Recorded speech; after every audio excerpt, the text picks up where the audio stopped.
Hello, this is Dread, and in today's video topic, I wanted to go over a little bit of an experiment today. So I wanted to mess around with Apostate Sanctuary again. I wanted to play a build where I could just sit down in Rebuke while something else did all the work for me. And in this regard, we are utilizing Manifest Armor Bleed. Now, I want to make it clear that yes, I'm very well aware of the shield throw stuff that you can do with Manifest Armor. I've played it before. It is very strong and deletes bosses in seconds. Now, of course, if that doesn't get removed in 1.0, then I would definitely incorporate that into this build, but I'm kind of doing some future planning as I don't think that the shield throw tech has very long to live in this world. So we're just going to be talking about the non-shield throw version today, and if that version doesn't get nerfed, then we can talk about the shield throw version next patch. So this is going to be Manifest Armor Bleed Paladin like Apostate Sanctuary. If you haven't already, I would heavily suggest leaving a like on the video and subscribing to the channel as it helps me with builds like these. And of course, as well, if you haven't already, I would also suggest following the Twitch down below, as that's where I'll be streaming a lot of Last Epoch in the next coming days. Now, let's get into the build, shall we? So, Manifest Armor, if you don't know, the way it works is he utilizes your gear to gain stats. So, for instance, if you put, like, let's say this pair of boots on him, he will gain all of that bleed duration as extra bleed duration, and he actually gains it with increased effectiveness if you utilize nodes on the tree. Same thing with his body armor, same thing with his helmet, and then eventually you can also make him utilize your weapon and your shield. This changes your gearing significantly and makes really obvious choices like it makes it seem like really weird. So like for instance, we're utilizing a Flare's Pride. Why are we utilizing a Flare's Pride? Well, it gives us a lot of global bleed pen and global bleed chance. Normally you wouldn't want to use a shield like this on this kind of build as it offers you no defenses, but it turns out the amount of offense that it gives our Manifest Armor is immense, as having a lot of global bleed chance is very much so required for specific parts of the endgame. So if you don't know, Manifest Armor, whenever he is hit, he likes to retaliate in this like big AoE that you can see on the screen, like the fire AoE. And normally this is really hard to scale on Manifest Armor because you have to like scale spells and you can't really focus on it too much for an actual Manifest Armor build, but it procs all the time. Now, what we can do though is we can get enough global bleed chance through our weapon and of course our offhand here, our Flare's Pride, meaning that the retaliates actually stack bleeds on the enemy. And this has inadvertently, accidentally made my clear absolutely amazing on Manifest Armor. Normally, your clear on Manifest Armor would be pretty poo-poo because either you have to like throw shield throw at it or you have to wait for him to melee attack everything. But now with the advent of utilizing a lot of global bleed chance to abuse or retaliate, whenever he's hit, that means that our monolith clear actually gets a lot better than like a normal Manifest Armor build. Even the shield throw Manifest Armor builds clears kind of suck because you have to actually shield throw your Manifest Armor constantly, and it's a pretty awkward time. Now with this build, this is actually a Manifest Armor build with actual clears. So that gets like a S plus for me, by the way, in terms of ranking.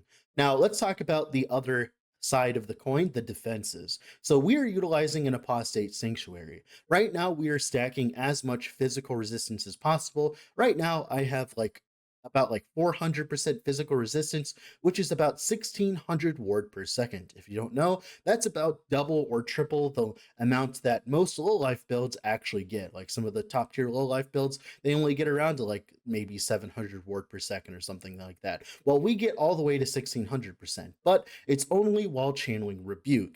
Now, this offers a few problems. First things off, whenever we utilize a spell, we sacrifice half our HP and our ward, and we can no longer leech. That makes this item niche enough as it is. But then, of course, as well, whenever we gain all that ward, we have to retain it somehow.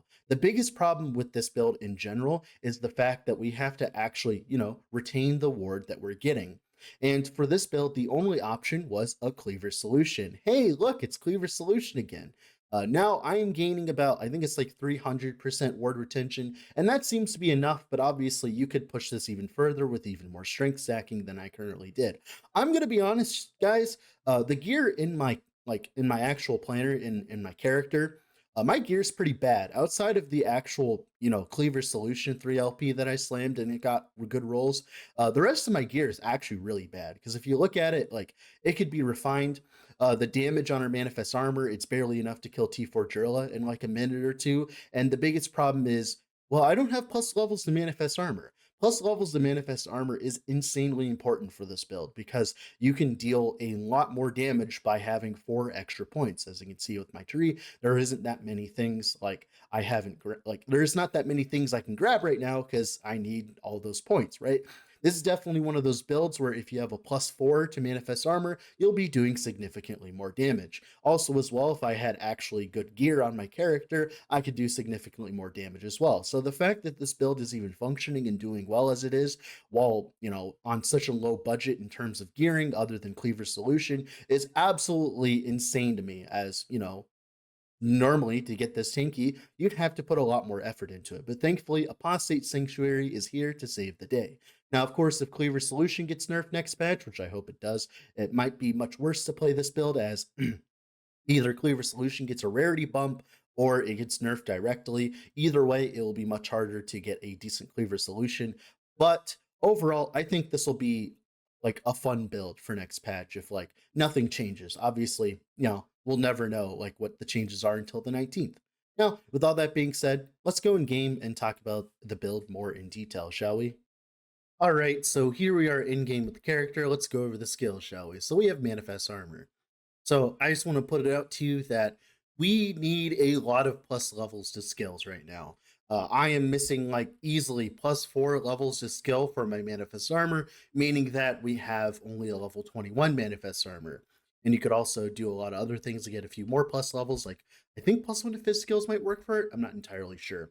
But yeah, so like for instance, we could get increased stat boost from our boots, which would give us a very large amount of bleed duration, right? Which would boost our single target significantly. Or we could go for stats on the helm to get a bunch of physical penetration with bleed. Either way, uh, we could have a lot more damage than we currently have. I'm just simply stuck with what I have because I don't have a +4 to Manifest Armor for some reason, even though I've been playing this patch a lot. It's kind of weird. I guess I probably just never had them, like, I never picked them up, to be honest, because I never usually play Manifest Armor. So, yeah. So, the main concept here is the first things we want to get is a Titan Sword so that we utilize our weapon. Right now, I'm using a Cleaver Solution, pretty decently rolled Cleaver Solution as well, right? Then we're also grabbing Shield Bearer so that we utilize our shield. So essentially, we're making our Manifest Armor essentially dual wield by utilizing a Flayer's Pride while also utilizing a Cleaver Solution, but we're gaining all the benefits of Flayer's Pride without actually losing the benefits from dual wielding. So like for instance, for dual wielding, we take increased damage, but with Flayer's Pride, it doesn't count as dual, like it doesn't count as taking increased damage. So this large amount of global bleed chance is very important for this build, as it allows that retaliate that you see whenever he gets attacked to actually apply bleeds to enemies, which means, that's on top of the bleed here, and that makes your clear go through the roof essentially. So yeah, that's pretty much it for like Manifest Armor. Everything else is just grabbing glove stats here. We mainly want a bunch of glove stats because we want our Manifest Armor to be attacking as fast as possible. So the biggest thing on single target, if you're not utilizing the shield throw thing, right? You can actually go over to Manifest Armor here, right? And you see how fast he is attacking the dummy and stuff like that, right? Well, that's because we're utilizing wing guards with the increased effect here. Now, if you had wing guards with attack speed, right, this would be absolutely insane. That's like one option to do. You could also as well run a shackles instead with attack speed, like T7 attack speed. That could be a good option. It means you no longer have to utilize a Cleaver Solution, which means you can use a very big weapon and then have like the rest of your suffixes become stuff like cold resin like that. And you can stack word retention that way instead of stacking word retention the Cleaver Solution way, which I think is the superior option, by the way, in the end game. It's just I didn't have a shackles with attack speed on them, right? But he takes the effect of all this wing guard stuff, so the attack speed, he gets like a much more effect of it. He gets the increased life, which is kind of cool, and then also the increased damage over time. He gets all of those affixes. Then we go over here for the physical damage over time, right? A little bit of bleed chance on melee hit, right? And then, of course, the 75% more damage here than the 1 point in Titan Sword, right? And that's pretty much it. We do have some stats from our armor, but it's not too important. Our armor is like okay. We get a decent amount of health regen, decent amount of bleed duration, and all that.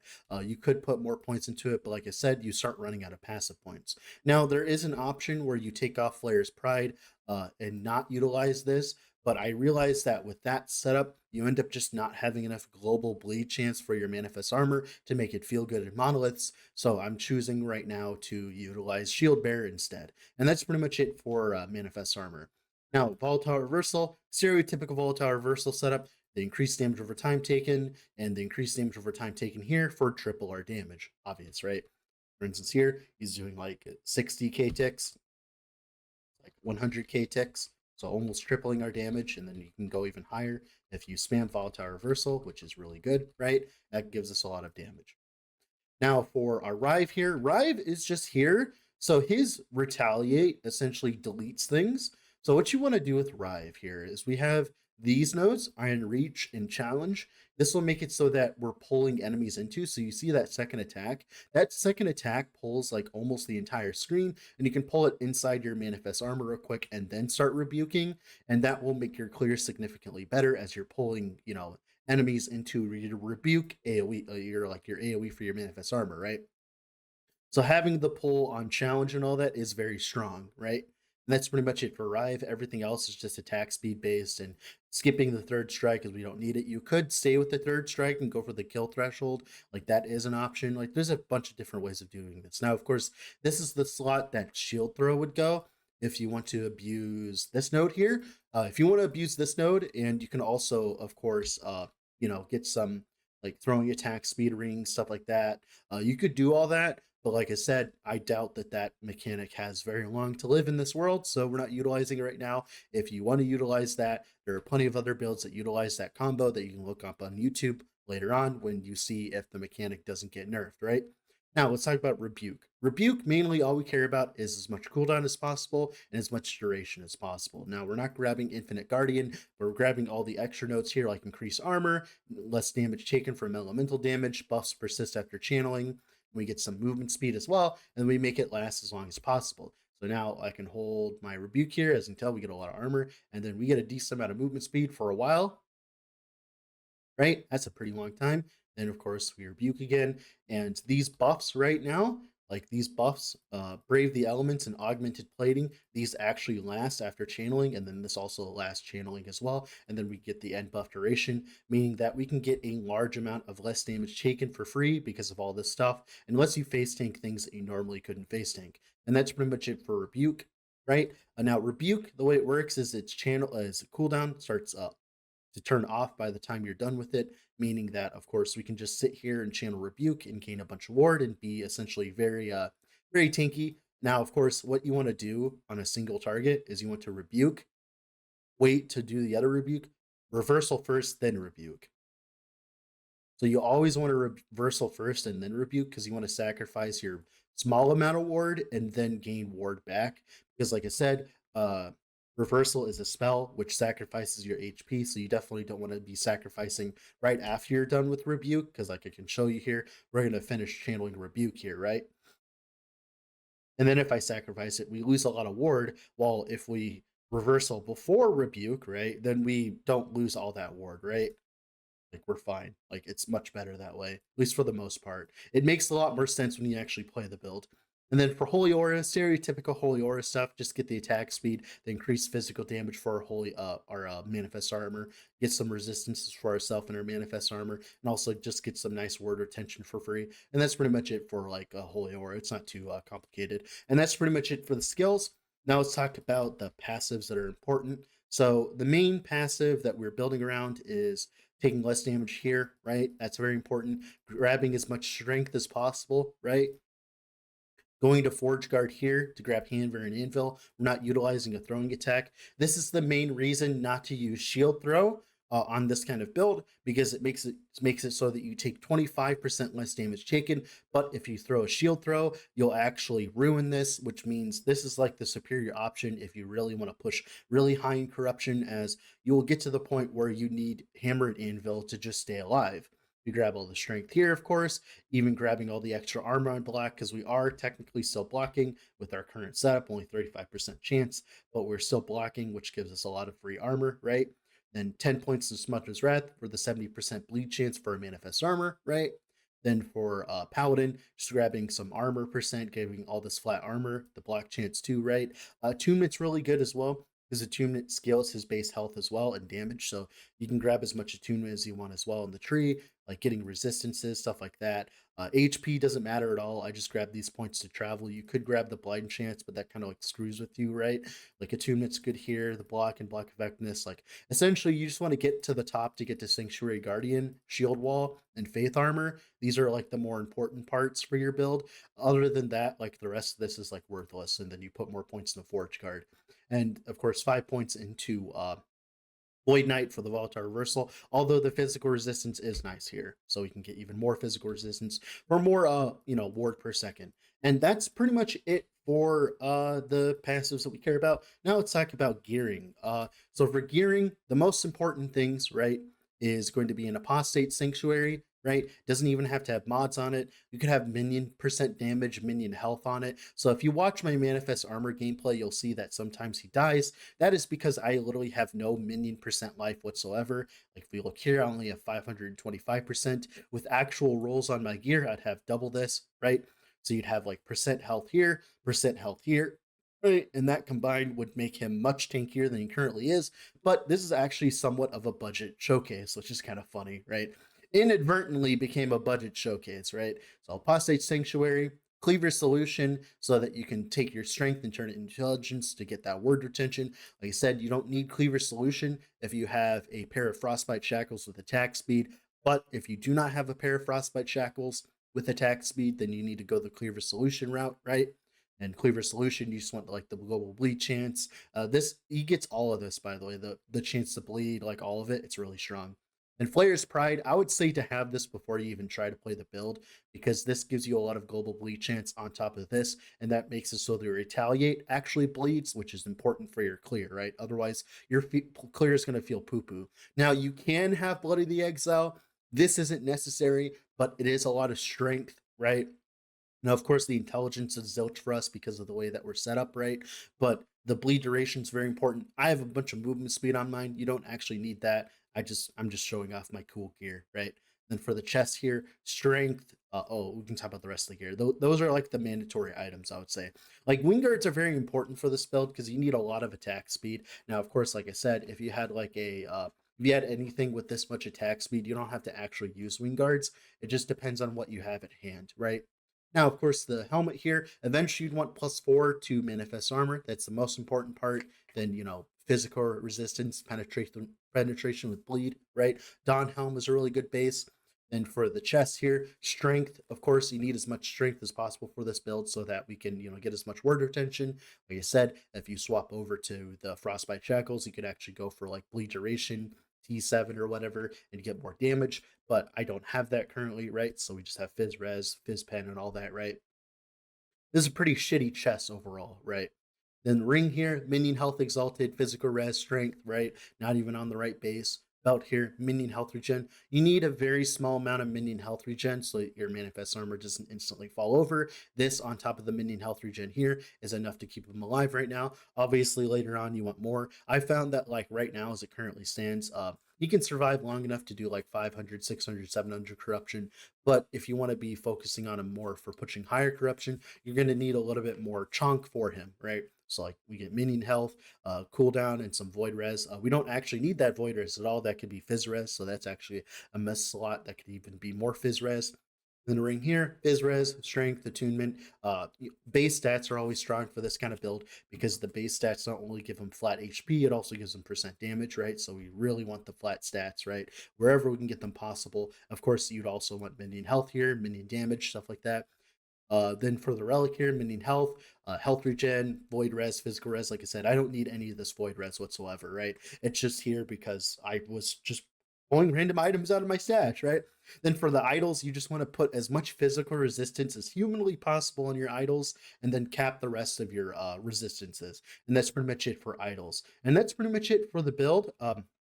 For blessings real quick before we move on, before we end, void res here, this could be HP void, not HP, no, this would be void res, so you'd have to put void res on your gear. This would eventually be like lightning res, so you don't have to put lightning res on your gear. Here, critical strike avoidance, of course, this on top of the node on Paladin caps your crit avoid for free. This armor while channeling is really good when you're playing Rebuke and all that, but this could just be flat armor, or it could be minion percent damage. We're technically tanky enough. This could actually be minion percent damage, to be honest with you. And then, of course, percent armor here. This could also be block and block chance if you want to. It's really up to you in that regard, but like the percent armor is pretty good, obviously. That's a lot of free armor, right? And that's pretty much it for the character. That's pretty much it for the build. With all that being said, this has been Dread. Off to go do something else.